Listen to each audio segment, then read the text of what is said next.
WBCB presents Pro Wrestling Weekly, the longest-running pro wrestling radio talk show in the history of terrestrial radio. And he's obviously Michael Cole. Call in with a question or comment at 215-949-3232 or 888-922-2149. Talking wrestling. Yeah. Because that's what this show's about. That's what we've been doing for over 16 years. No. It's about sports entertainment. And now here are your hosts of Pro Wrestling Weekly, Fearon and Lucas DeSangro. Will you stop marking out over there? Sorry. Move over, kid. I'm taking your microphone. You're shallow, you know that? I'm running on 2 hours of sleep. I don't remember what the hell I do anymore. There's the sound of the bell, and we are set to go. This is Pro Wrestling Weekly here on 1490 WBCB and online at WBCB1490.com. Fearon Derry here alongside Lucas. Yes, it is I in the flesh. You in the flesh?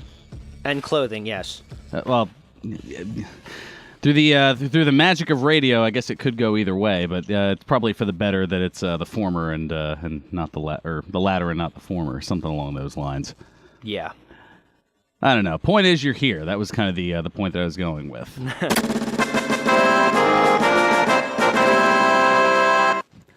One in a row. Yay. As a certain longtime Wings fan used to say, but that's a whole nother story for another day. Yeah, that's right. Lacrosse is back in Philly. But we're here to talk wrestling, and man, is there a lot to get into, including, well, we've got Hell in a Cell tomorrow. Yes, we do. Are you ready to enter hell? Oh, wait, you already have. You did so about 2 minutes ago in the start of the show here. Yeah. At least it seems that way, I'm sure, in your mind sometimes. No, I've been in hell for the past couple of hours. I thought I was out of hell, but apparently I re-entered. Just a different level, I suppose. I don't know. Yeah. We'll talk Hell in a Cell and give our predictions certain to go wrong coming up later in the hour. I'm actually really excited for this pay-per-view, I'm not going to lie. Why would you lie? I don't know, to feign interest, to maybe help wrestling. I don't know. Wrestling's doing fine. Who are we kidding here? Although, I was going to say, the wrestling world hurting a little bit, more than a little bit, I should say, with the passing of Lance Russell, the legendary voice of Memphis wrestling, who died on Tuesday at the age of 91, according to his son's post on Twitter. Russell had been hospitalized since he fell and broke a hip last week. Fixture of the Memphis circuit, Russell's career as an announcer began in the late 1950s and spanned nearly 40 years until his semi-retirement in 1997. It all goes back to 97. Yes, it does. His avuncular charm and steady hand guided fans who tuned in to watch the region's larger-than-life personalities and notoriously wild ring action.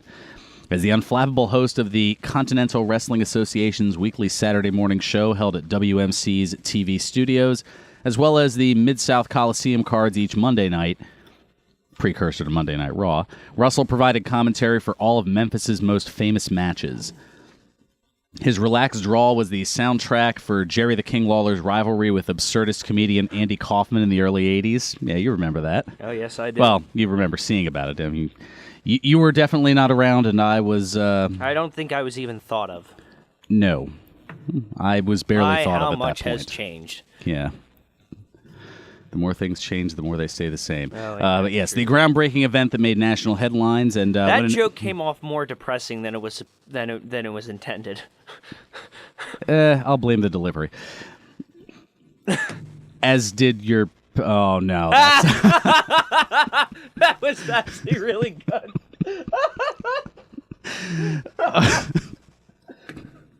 My deliveries suck anyway. Who cares?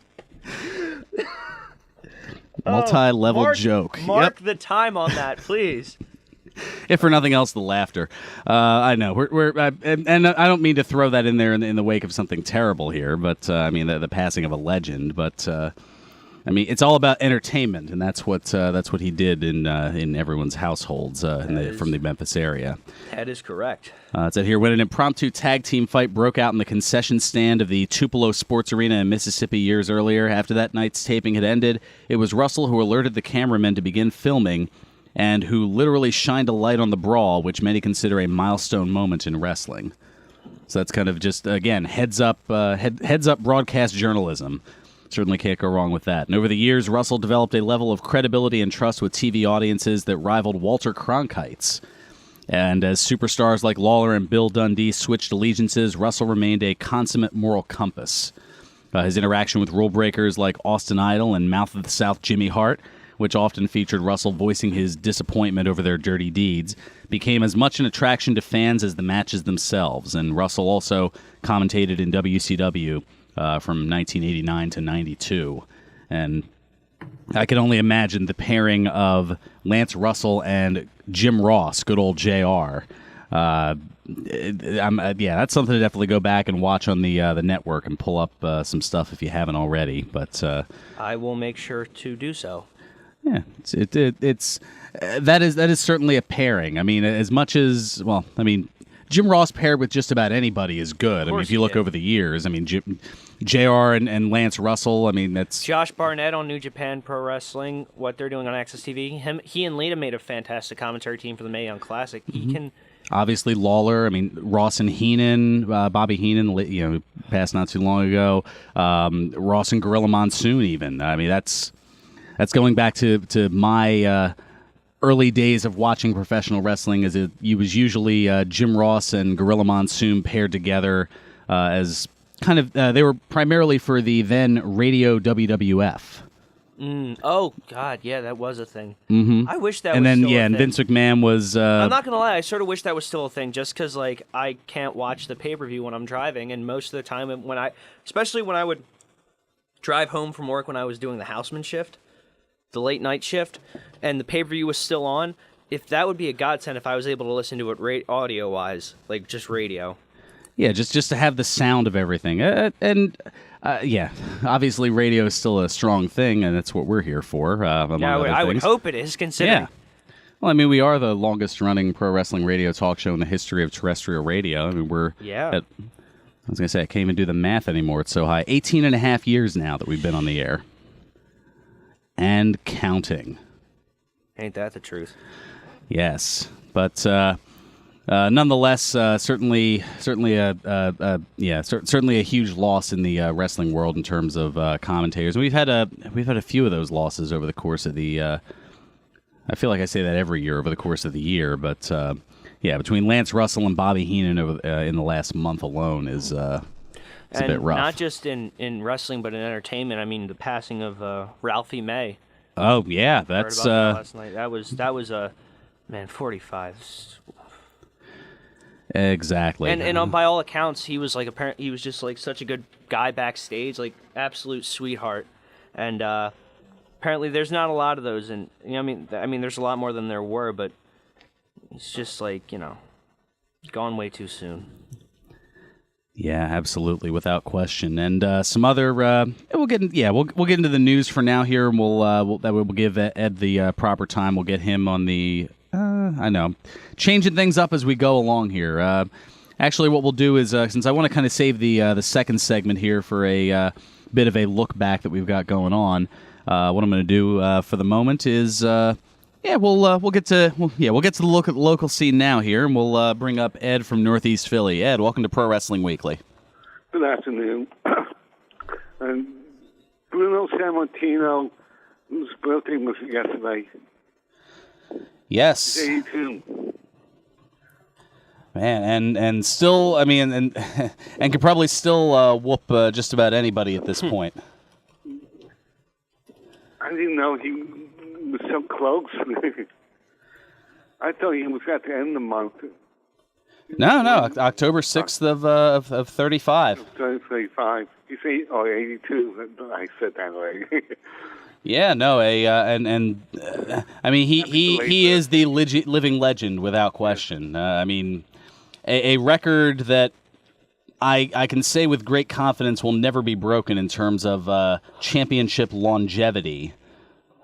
I mean, holding the title for over 7 years. Could you imagine that today? Could you imagine the internet and their reaction if, let's say, if John Cena had held the title for... Well, if it was John Cena that held the title, yes, I can imagine how negative that would be. But if it was like somebody else, let's put it this way. As long as they keep it fresh to an extent, as long as they keep the matches fantastic, I don't mind.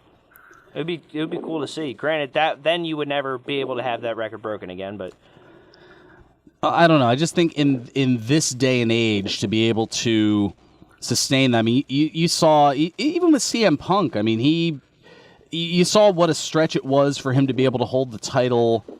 Well, no. For that modern record of what 434 days. Could you imagine adding another 1,000 plus to that? No, but I feel like sort of. Let's put it this way. I think I feel like by era they should sort of.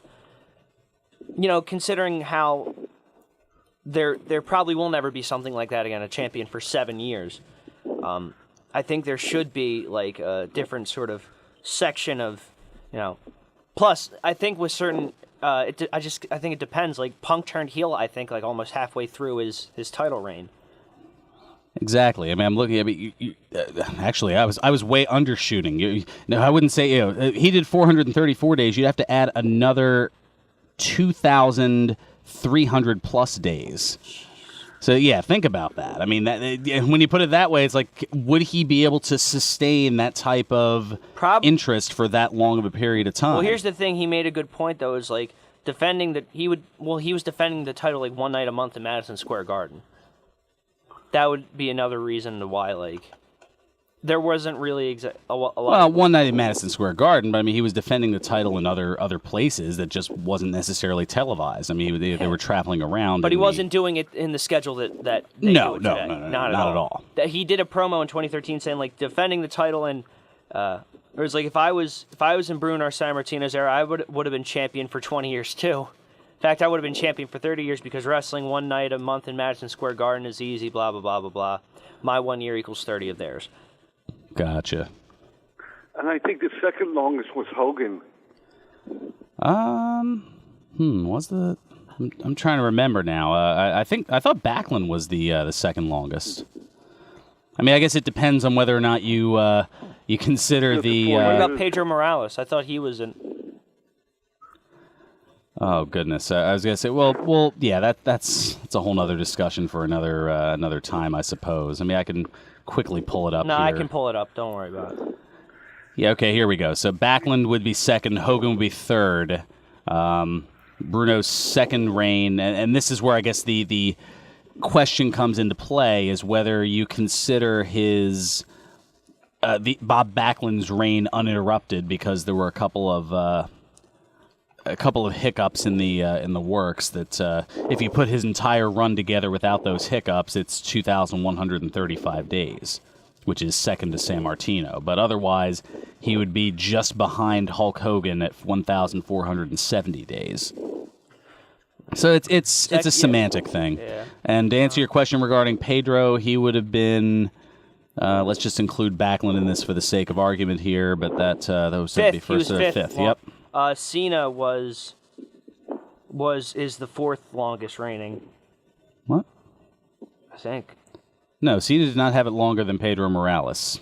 Cena I think they're doing it. seventh. I think the article I'm looking at. I think they're doing it collectively, which is.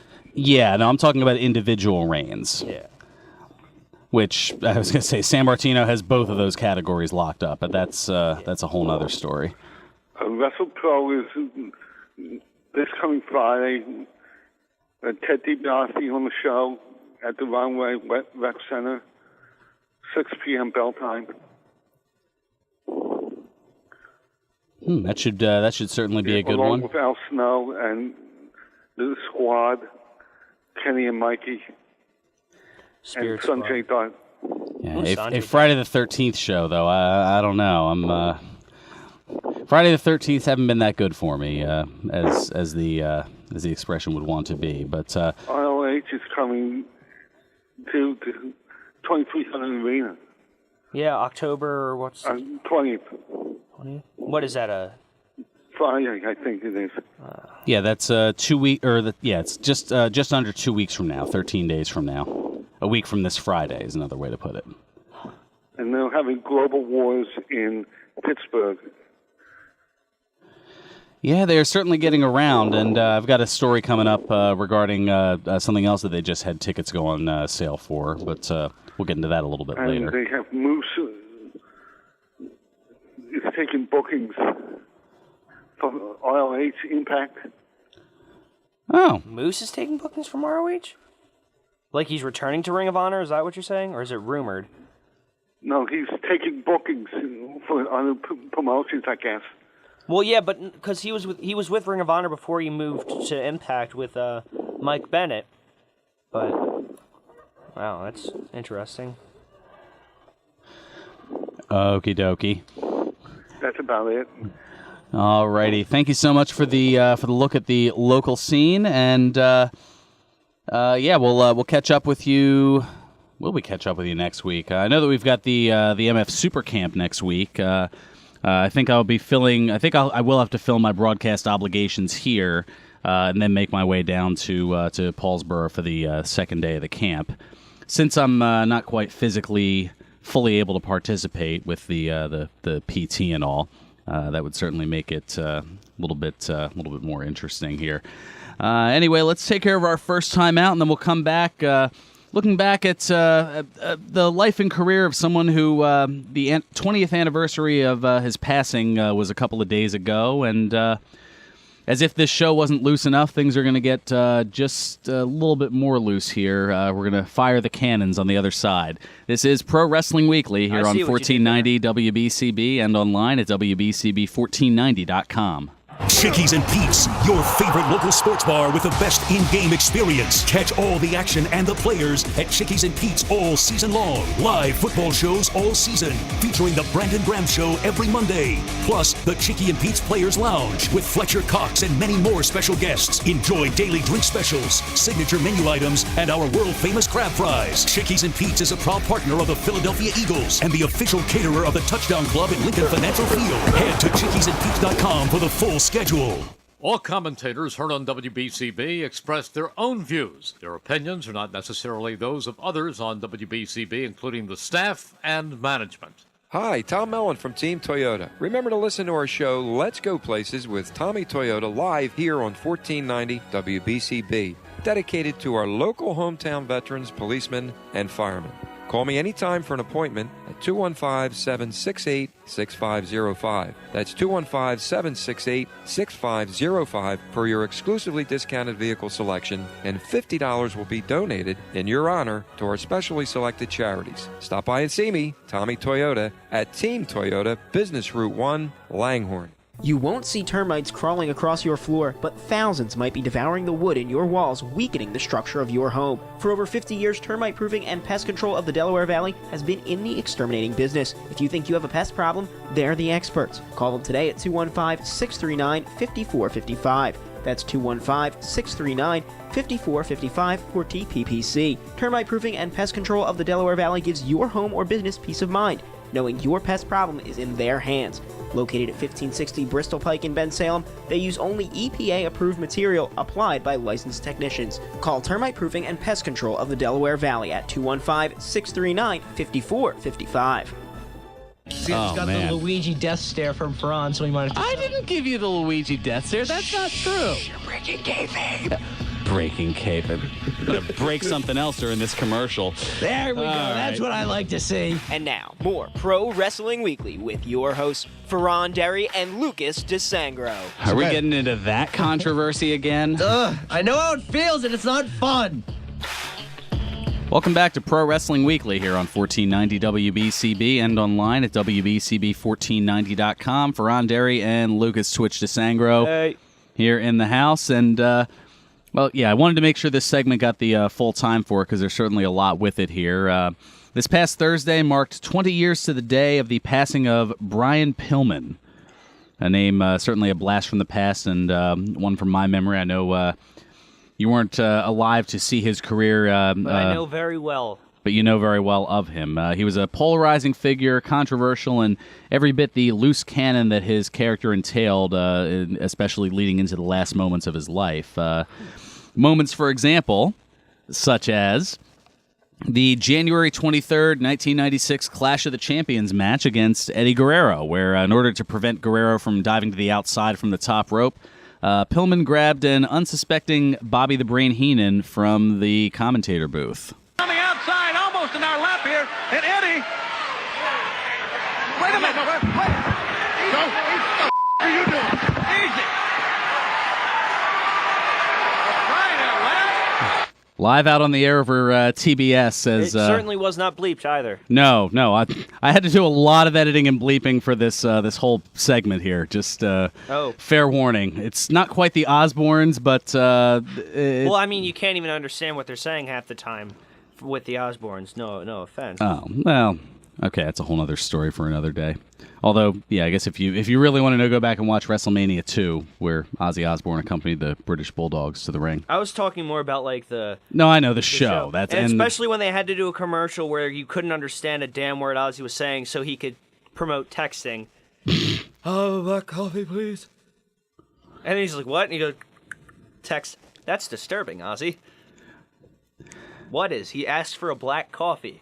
I could hear it. Although, you know, that it would be kind of funny to hear Ozzy Osbourne interacting with Siri. Oh my God, that would be great. Somebody make that happen. Call Peter. Do you want me to order pizza? No, I want you to call Peter Townsend. You want me to order pizza from town? No! Call Peter Townsend, Siri. Oh, goodness. Yeah, careful. Don't actually. You were sounding a little too coherent there. You don't want your phone to actually follow the directions there. I do not know who Peter Townsend is. Yeah, I cannot find that in your swine, Siri. That's what you are. Or I cannot find Peter Townsend in your contacts. That would probably be more of what I would say. That'd probably be better. Like, I don't have his number. Who do you think I am? But anyway, back to Pillman here. So then, less than a month after that incident, there was the classic I Respect You match, the strap match with Kevin Sullivan from Super Brawl 6. Take a look at Flying Brian. He means business. He is sprinting to the ring. Oh, they are going at it. They are not waiting to get hooked up by a leather strap. Oh, my goodness, they got a fight going on here. Well, I told you it's just going to be Katie by the door right here. I don't know how they're going to get them strapped up, but they are really going at it. Whoa, baby. Flying Brian trying as all he can to whip Kevin Sullivan, who's just hanging on to it. Kevin Sullivan's chewing his ankle off. This is a Donnybrook. Yeah, Donnybrook is right, and he has got that strap, and he is raking him around the eyes. And, oh, man, let me tell you, respect is the name of the game in this one right here at Super Brawl 6. Ladies and gentlemen, we haven't seen anything like this in a long time. Oh, Sullivan hit him right in the jaw. He hit him right in the jaw and almost knocked him out. And now he kicks him into the solar plexus, and they're not even thinking about a leather strap right now. Jimmy Jett has a wireless microphone. And yeah, I don't think this is what Aretha Franklin meant. You, Booker man. Oh, he said, I respect you. Respect you. And he walked. And he walked out. And he walked. Well, yeah, they conveniently ignored that last part of I Respect You, Booker Man. Just a little glimpse into the inside, referring to Kevin. He wasn't out there at the time. No. He and Stevie Ray weren't. Did they already wrestle on the card, or was it? No, that definitely didn't happen. Before you play that drop, I just want you all to listen to the disappointment in Fearon's voice. You didn't even know which drop I'm going for. I don't care. I just wanted them to notice that he is so disappointed in me. Well, yeah, because that's a first.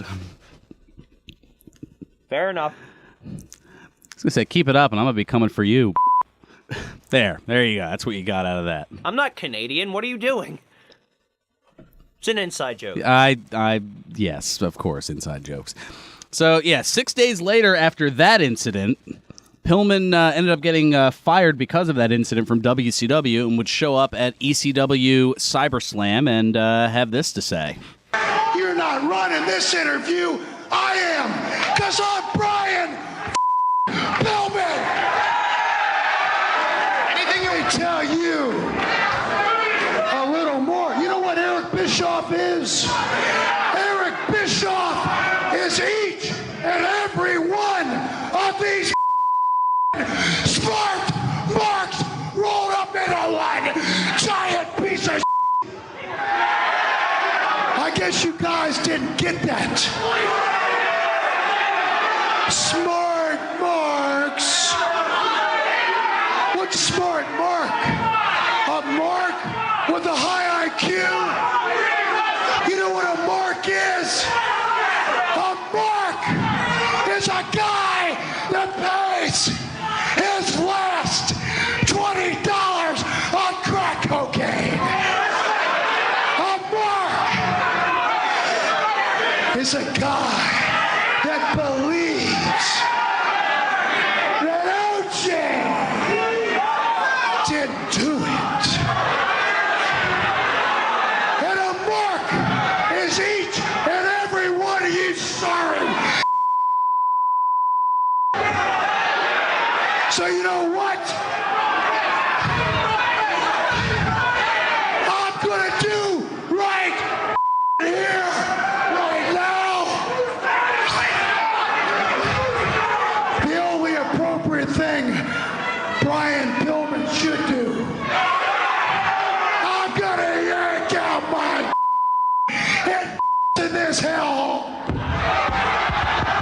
everyone, and I don't give a about you or your smart marks, Booker Man.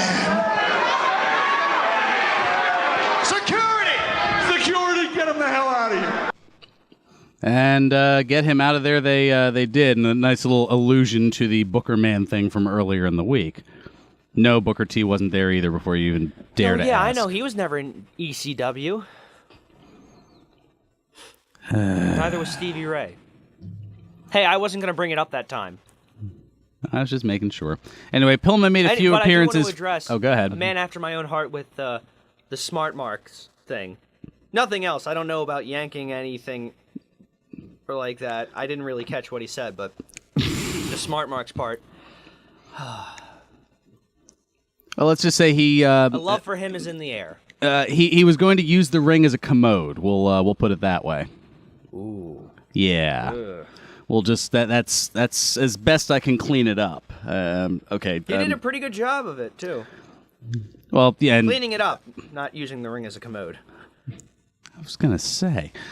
Anyway, Pillman made a few appearances for ECW without actually wrestling until April of '96, when Pillman was in a really bad car accident that shattered his ankle, and he was actually in a coma for an entire week. And despite that, as well as having his ankle fused, Pillman was signed on June 10th of '96 by WWE.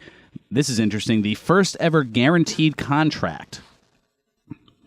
And the reasoning for that was to try to prevent talent from jumping ship to WCW. What is a guaranteed contract as opposed to like an exclusive contract? Well, it pretty much means that unlike let's say in the NFL, where a team can cut you whenever and kind of cut the contract. Pretty much, we're guaranteed to keep you until this date for the time frame of the contract, and you're gonna get paid that. Like, I thought it was also like if you don't wrestle, we're still gonna pay you. Essentially, but it was more so to keep. Kind of lock them in from just kind of showing up on Raw one week and then the next week showing up on Nitro. A la Lex Luger. Scott Hall, Kevin Nash, Jeff Jarrett, just to name a few. So then a feud with former tag team partner Steve Austin led to the infamous Pillman's Got a Gun episode of Monday Night Raw. They really did have a proper match, though, did they? I don't think so. I mean, because there was the ankle never exactly healed, and then there were some issues with the pain medications and a whole bunch of different things here. But looking back from the home of Brian Pillman at the time with interviewer Kevin Kelly, he had that unenviable task. Someone's going to be at the MF Super Camp coming up in a week. Yes. Well, let's look back to that fateful day in November of '96. Now to the home of Brian Pillman. Kevin? Oh, come on. Vince, all right, we heard Stone Cold Steve Austin outside. He's been making his way around all the way to the back of the house, screaming and yelling. Pillman's got this pistol out, and I don't know what the hell is going on here. This is ridiculous. Pillman's got this. What the hell is that?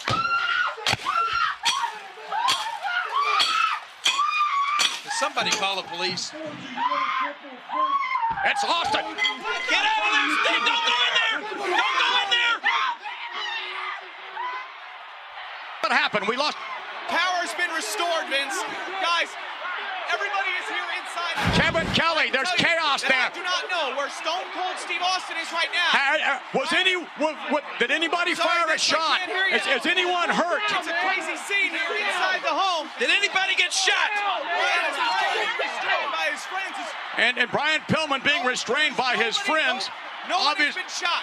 What? Nobody's been struck by any of the explosions. Do you know where Austin is? Vince, I'm sorry. Can you hear me? Do you know where Austin is? I do not know where Steve Austin is. Was more damage? He saw the gun. Was more damage? The gun and he left. Oh my God, he's back! God! Let him go! This son of a got this coming! Let him go! I'm gonna kill that son of a. Let him go! Come on! Call the police! Call the police! Call the police! All right. Get him out of here! Grab him, Kevin! Whose match is this? Well, in that whole instance and everything there, both Pillman and the WWE ended up apologizing for the entire angle. in part because there were a few things that, again, I had to bleep that went out live on USA Network on Monday Night Raw, and USA Network was none too pleased. Whereas Bobby the Brain Heenan cursed on TBS and WCW gave zero. Well, no, they did apologize, they did? I mean Heenan recomposed himself and came out and delivered an apology on the next segment following that match. Once he had regained his composure and kind of. ECW, on the other hand, didn't give a single. Well, frick. yeah, I mean, you saw how that was going there. Now, after WrestleMania 13, Pillman aligned himself with the Hart Foundation, Bret Hart, Owen Hart, Jim the Anvil Neidhart, and the British Bulldog Davey Boy Smith. And wasn't he also like buddy with Austin before they feuded? Before Austin had his match with Hart at Survivor Series '96. Well, I mean, yeah, going back, even I know I'm kind of focusing on like the later point of Pillman's life and career, but yeah, I mean, prior to the loose cannon type thing, or gimmick, I suppose. I thought it was the loose cannon thing was there because he was sitting there with Austin when he did the whole, "You put an S in front of the word Hitman, and you have my exact opinion on Bret Hart." Well, no, here's a little bit of schooling for you. Yeah, but no, I mean, going back to earlier in the 90s, Brian Pillman and Steve Austin were tag partners as part of a tag team of the Hollywood Blondes. I knew that, but like when he jumped ship to WWE, I thought they were.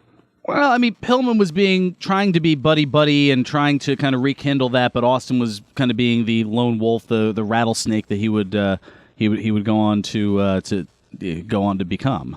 Oh yes, very much so.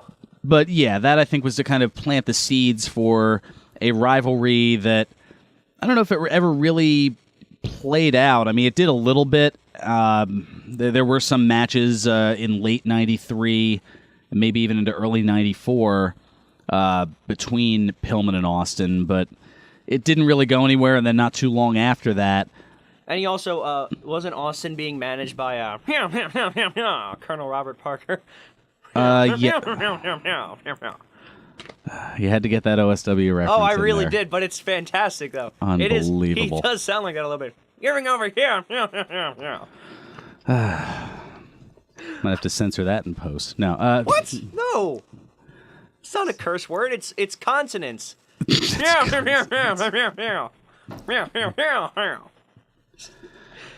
pretty sure there's a vowel or two in there somewhere. Probably the Y and I'll charge it the $250 after the show. Wheel of Fortune reference. At this point, the feud between Pillman and Austin had some members due to Austin's ongoing issues with Bret Hart, so there was kind of that interweaving, including this interview that preceded a match that was just after the '97 King of the Ring. As we've just found out, indeed, your Hart family members are going to be handcuffed to the ring post. Oh, you're real funny, McMahon. Well, they are. Handcuffed to the ring post. You're a real laugh. Right when the Hart Foundation severs the shackles of oppression and censorship and lets the world know what we really think. You've got the audacity to handcuff my comrades like common thieves.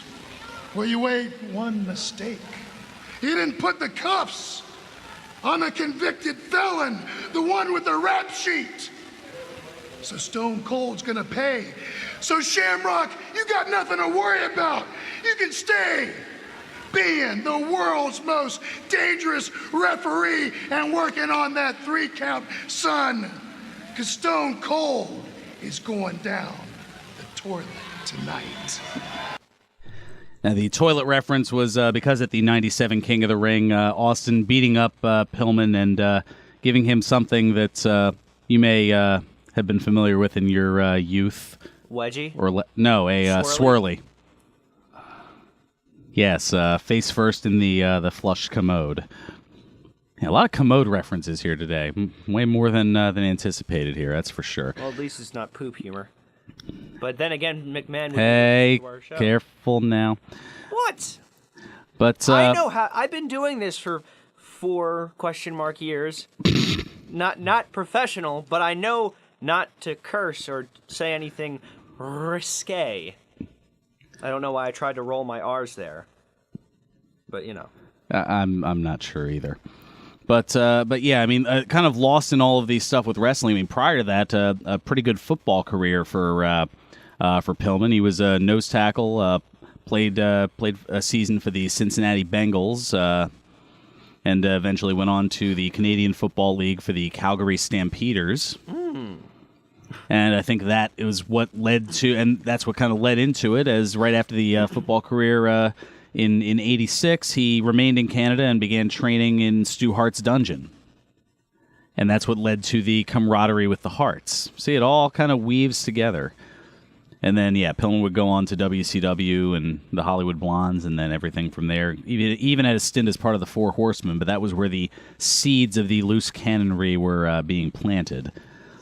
But going back to 97, after the feud and whatnot, which was with Austin, he ended up moving over toward Goldust and fighting over Goldust's wife and valet manager Marlena up until his death, and they were set to, or actually Pillman was set to face Dude Love at the Bad Blood in Your House pay-per-view, and was found dead in his hotel room the day that, or pretty close to the beginning of the event, as it was getting close to bell time and he hadn't arrived, so Jim Cornette, of all people, was instructed to find his whereabouts and contacted the motel where he was staying at and was told that the maids had found him dead earlier in the day because of a heart attack at the age of 35. But, I mean, just think, I mean, it's been 20 years. I mean, if Pillman were still with us, I mean, how much more of a contribution would he have made to the industry? Hell, we might not have, when you think of greatest rivalries in that era, you might not have, maybe, who knows, maybe it wouldn't have been Rock and Austin, maybe it would have been Rock and Pillman. Not saying The Rock wouldn't have become a huge star, but like maybe that would have been the biggest Rock and Pillman or Austin and Pillman? Austin Pillman, my bad. I see where you're going with that. Well, we'll see, as actually was announced earlier this year, that I was going to say coming up this fall, Brian Pillman's son, Brian Zachary Pillman, has announced that he decided to follow in his father's footsteps to become a professional wrestler and wants to follow his high-flying style from the Flying Brian Pillman days and keep the legacy alive, and is set to travel to Calgary sometime this fall to begin his training. Yes. Speaking of second generation, is there any update on like David Benoit and like if he's who? No. David. No, no, nothing that I can think of, or nothing that I've looked up recently. I can always do so with that later. Anyway, nice little retrospective and look back to the past here. And I was going to say we're late for so much here, but. Got to tell you that Hollow Weekend 1 Children of the Grain is here at the Broken Goblet Brewery, 1500 Grundy's Lane in Bristol, PA, where today you can spin the wheel for some scary good prizes. $5 a spin, and all the money goes to breast cancer charity. Plus, there's a tapping of a special firkin of pumpkin-flavored Sweet Stash, as opposed to their usual pineapple variety of the wheat beer.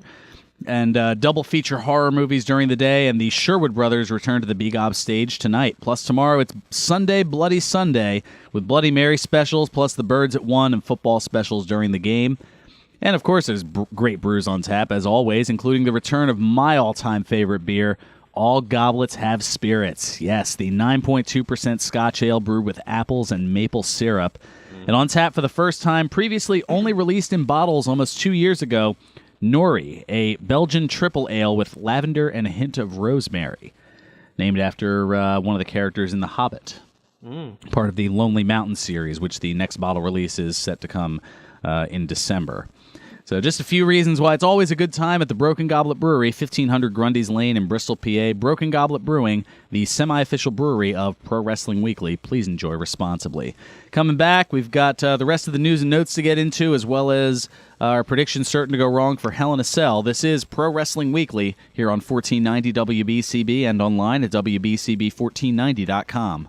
Brain, spine, and back disorders are life-changing, often leaving you alone to seek answers only to be rushed through an assembly line office. The compassionate doctors at Princeton Brain and Spine Care have a mission. It's their duty and goal to treat your condition with the care that you deserve and with the care that you need to get better. At Princeton Brain and Spine Care, your quality of life is their best reward. Visit them online at PrincetonBrainandSpine.com or call 215-741-3141. Philadelphia Protestant Home is a premier senior living community that offers affordable, quality, independent living, personal care, skilled nursing, and rehabilitation. PPH is located on a beautiful, serene campus within minutes of Bucks County and features a variety of on-site amenities for active lifestyles. Elegant dining services, ice cream parlor, indoor pool and wellness center, bowling alley, computer learning center, greenhouse, bank, market, and coming soon, a pharmacy. Call now to schedule a tour, 215-697-8000, or visit us on the web at pphfamily.org. At PPH, we're family. Take a stand. Take a stand. Take a stand. Like my brother did, when he wouldn't take no for an answer. Like my wife did, when she asked the right questions. Like my friend did, when she made the call. You stood by us when we were in uniform, so stand by us now. Take a stand for those who served our country. If you're a veteran in crisis or know one who is, the confidential Veterans Crisis Line is here for you. Call 1-800-273-8255 and press 1. Chat at veteranscrisisline.net or text 838-255. Pro Wrestling Weekly presents Today in Wrestling History, October 7. On this date in 1996, WCW Monday Nitro aired live from Savannah, Georgia. In the main event, Rick Steiner defeated Chris Benoit. On this date in 2002, WWE Monday Night Raw aired live from Las Vegas, Nevada. In the main event, Kane and the Hurricane defeated Chris Jericho and Christian, Bubba Ray and Spike Dudley, and Jeff Hardy and Rob Van Dam in a four-way TLC match to retain the WWE Tag Team Championship. On this date in 2007, WWE held its No Mercy pay-per-view. In the main event, Randy Orton defeated Triple H in a last man standing match to win the WWE Championship. On this date in 2013, WWE Monday Night Raw aired live from Pittsburgh, Pennsylvania. In the main event, Dean Ambrose, Roman Reigns, and Seth Rollins defeated Cody Rhodes, Daniel Bryan, and Goldust in a six-man tag team match. This has been Today in Wrestling History, October 7.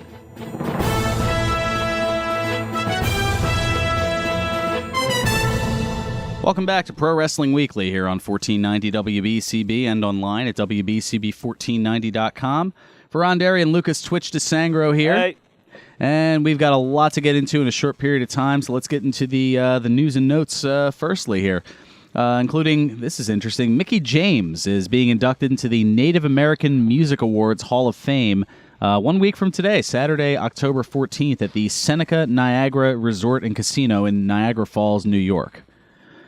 Mickey's strong Powhatan Native American ancestry traces back to the Mattaponi Reservation in the Commonwealth of Virginia, where James grew up, and her single entitled Shooting Blanks, released last November, has been nominated by the Native American Music Awards for Song of the Year. So congrats in the induction pending here, and yeah, good to see more accolades for Mickie James.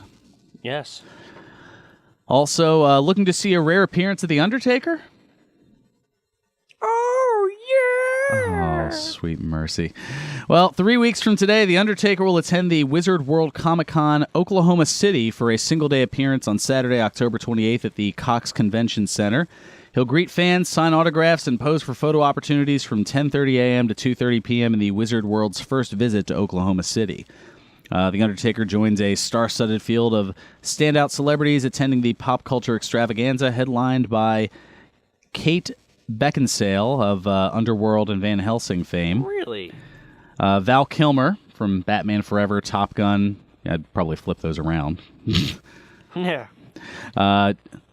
Jewel State from Firefly and Stargate Atlantis. The Clerks and Mallrats duo of Jason Mewes and Brian O'Halloran, better known as Jay of Jay and Silent Bob, and Dante. I was not gonna even say, supposed to be here where's today. Kevin Smith? I guess he's got something else going on. Ray Park from X-Men and the episode 1, The Phantom Menace of Star Wars, and the Buffy the Vampire Slayer foursome of James Marsters, Charisma Carpenter, Nicholas Brendan, and Emma Caulfield. So, there you go. A lot of fun things in Oklahoma City. I'm sure. And by God, probably not too far from JR either. Yeah. Also, I mentioned earlier, Ring of Honor. They've announced that tickets are on sale for Supercard of Honor 12, which will emanate from the Uno Lakefront Arena in New Orleans, Louisiana on Saturday, April 7th. Good news, the venue is only 8 miles from the Superdome, which is hosting WrestleMania the following day. The not quite so good news, with a listed 7:30 start time on that Saturday, Ring of Honor is running directly opposite the NXT TakeOver event. They did that last year too. They did that. Yeah, they do. They just do that. Yeah, it indirectly challenges fans to choose between the two, but with lots of events surrounding WrestleMania weekend, you figure there's got to be some overlap, right? Dude, there's like so many wrestling events. I don't even know half the promotions that run. They all do supercards at like it's either WrestleCon or they're doing their own show, and it's like what? Look, I love piggybacking. Wrestling. I love I love wrestling, and I love the fact that there's so many options to watch wrestling. But like, I'm gonna choose WrestleMania over another promotion, unless it's Ring of Honor, or besides Ring of Honor, because that's like another big promotion.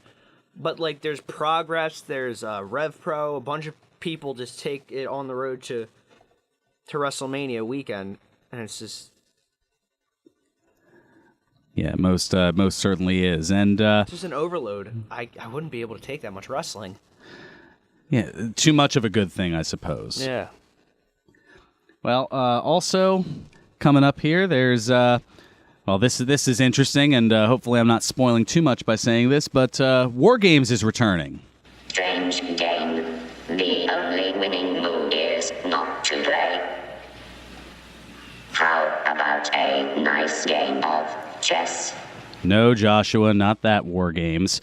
On Wednesday, of course, we're talking about the Match Beyond. Or no, that's something of something else. Yeah, War Games. On Wednesday, Triple H tweeting out for the first time in nearly 20 years, NXT TakeOver War Games. Now, as I said, I'm not a fan of spoilers, so I won't note who will be involved. But it was stated for those who attended the NXT TV tapings this past week. But it will certainly be interesting 6 weeks from tonight in Houston, Texas. It will be very interesting.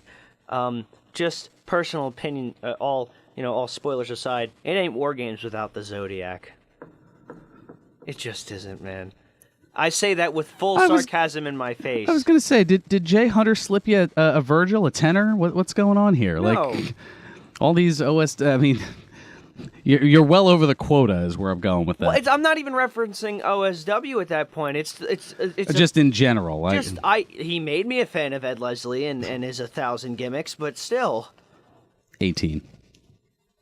Same difference. Fair enough. Also, wow, timing. Looking at the clock here. So, also of note, 3 weeks from today, on the 28th, we hear the rescheduled event as far as interviewing Big Ron Shaw. Yeah, as I know that we had some weather issues that prevented him from being here, as there was the hurricane rolling through Florida, and hopefully we won't have another one of those. I mean, it seems like seems like it's always happening here, but yeah, if we get to a point where we're 3 weeks from now, we're talking about, I don't even know all the whatever. Yeah, if we're talking about, let's say, Hurricane Philippe, for example, or Ophelia, and we have to postpone again, I'm just throwing my hands up and going, I don't know. And yes, I had to do some quick digging to find out what the next names were, because they have them all like pre-named and whatnot. Hopefully, we don't have another 7 of them and get past all the ones that are yeah. But that notwithstanding, we've got like 2 minutes to do predictions on 8 matches for Hell in a Cell. So let's get right into it. Kickoff: Chad Gable and Shelton Benjamin against the Hype Bros. Benjamin and Gable. I'm also I think if they're not going to split now, it's planning another seed for the eventual Hype Bros breakup. Gotcha. Okay, and I'm agreeing with you that Gable and Benjamin, Team Angle 3.5 or wherever we're at this point, they'll take it there. Bobby Roode and Dolph Ziggler. Bobby Roode. Okay, I'm agreeing with you on that one. Randy Orton and Rusev. Orton. Man, we're agreeing quickly here. Maybe the titles will change things around here. The U.S. title, AJ Styles and Baron Corbin for the U.S. Championship. I'm going to say Corbin. All right, we disagree. Yeah, this time we're on opposite sides here. I'm thinking Styles retains. Natalya and Charlotte for the SmackDown Women's Championship. Natalya retains. Okay, I agree with you on that one. Jinder Mahal and Shinsuke Nakamura, the rematch for the WWE Championship. Nakamura. Well, I'm going with Jinder retaining here. Boo. Well, partially because they just announced that WWE's heading to India in December, so I don't know. My logic is that I guess Jinder could win it back before heading to India, but we'll see. Please no. Please. The Hell in a Cell match for the SmackDown tag titles, New Day and the Usos. I'm gonna go. I see. The thing is, I'm so torn between these two because it could go either way, but I'm gonna say New Day retains.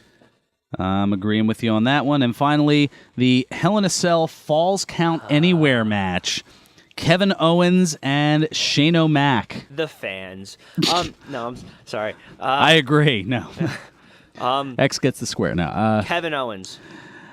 Yeah. This is the match I'm most excited for because, like, I love Kevin Owens when he gets, like, sure, he's great when he's, like, funny and he's a smart aleck and he's, like, obnoxious, but when he gets, like, evil in a sense, oh, it's amazing. Like, it's the closest thing you'll get to him when he was, like, Kevin Steen in Ring of Honor. Like just that kill Steen kill sort of thing. It's amazing. Fair enough. And we've got 2.5 minutes left, actually a little less than, to get to birthdays. All right. 4 plus 3 Brucey bonuses, a trifecta. On this date in 1969, Malia Hosaka was born. The former ECW, WCW, WWF, and TNA women's wrestler trained under Killa Kowalski turns 47 today. She bounced around a little bit in the mid-'90s. On this date in 1975, Terrence Guido Guerin was born. Terrence Guido Guerin? Mm-hmm. That's his legitimate name. That is his legit middle name. That is the former hysterical. ECW heavyweight and television champion, NWA World Heavyweight Champion, 3-time hardcore champion, and former WWE SmackDown Tag Team Champion, better known as Rhino. Turns 42 today. Gore. And on this date in 1986, Celeste Beryl Bonin was born. The former WWE Divas Champion and NXT Season 3 winner, better known as Caitlyn, turns 31 today. And on this date in 1987, Matthew Thomas Rehwoldt was born. The current SmackDown competitor and former NXT Tag Team Champion, better known as Aiden English, turns 30 today. He's also married to Eddie Guerrero's daughter, correct? Yes, he is. That is correct. And to the Brucey bonuses outside of the world of wrestling. On this date in 1942, Josephine Victoria Behar was born. The comedian, writer, and television personality best known as Joy Behar, the longtime co-host of the ABC daytime talk show The View, turns 75 today.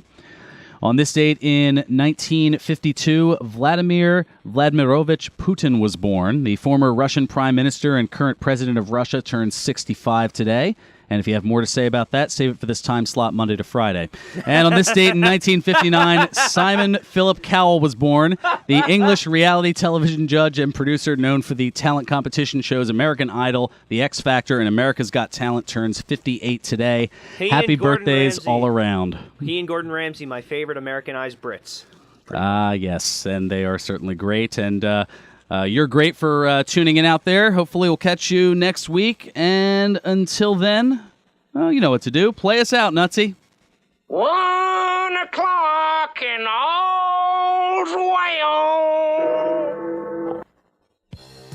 Serving you better than ever before. This is 1490 WBCB.